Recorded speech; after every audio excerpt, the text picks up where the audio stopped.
very good health, and I was in a very good health also, so no problem. മസ്തിഷ്കം മറ്റ് അവയവങ്ങളുമായി ആശയവിനിമയം ചെയ്യുന്നതും വിവിധ ശാരീരിക പ്രക്രിയകളെ നിയന്ത്രിക്കുന്നതുമൊക്കെ അതിസങ്കീർണമായ വൈദ്യുതി സംവിധാനത്തിലൂടെയാണ്. കൈകാലുകളുടെ ചലനങ്ങൾ, കാഴ്ച, ചിന്തകൾ, വികാരങ്ങൾ, ഓർമ്മകൾ, തീരുമാനമെടുക്കൽ എന്നിവയ്ക്കെല്ലാം നമ്മെ പ്രാപ്തമാക്കുന്നത് മസ്തിഷ്കത്തിന്റെ അതത് ഭാഗങ്ങളിലുള്ള ന്യൂറോണുകൾ ഉണ്ടാക്കുന്ന വൈദ്യുതി മൂലമാണ്.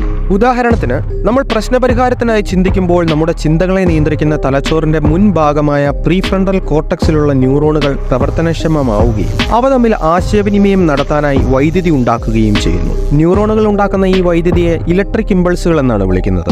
അതുപോലെ തന്നെ നമ്മുടെ കൈകാലുകളുടെ ചലനങ്ങൾ പോലെയുള്ള ശരീരത്തിന്റെ ചലന പ്രക്രിയകളെ സാധ്യമാക്കുന്നത് നമ്മുടെ തലച്ചോറിലെ മോട്ടോർ കോർട്ടെക്സ്, ഓഡേറ്റ് ന്യൂക്ലിയസ് തുടങ്ങിയ ഭാഗങ്ങളാണ്.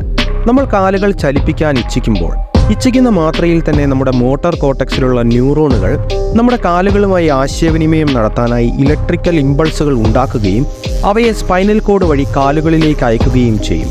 സ്പൈനൽ കോഡ് വഴി കാലുകളിൽ എത്തുന്ന ഇലക്ട്രിക് ഇമ്പൾസുകൾ കാലുകളുടെ പേശികളെ ഉത്തേജിപ്പിക്കുന്നതിനാലാണ് നാം ഇച്ഛിക്കുന്ന മാത്രയിൽ കാലുകൾ ചലിപ്പിക്കാൻ നമുക്ക് സാധിക്കുന്നത്.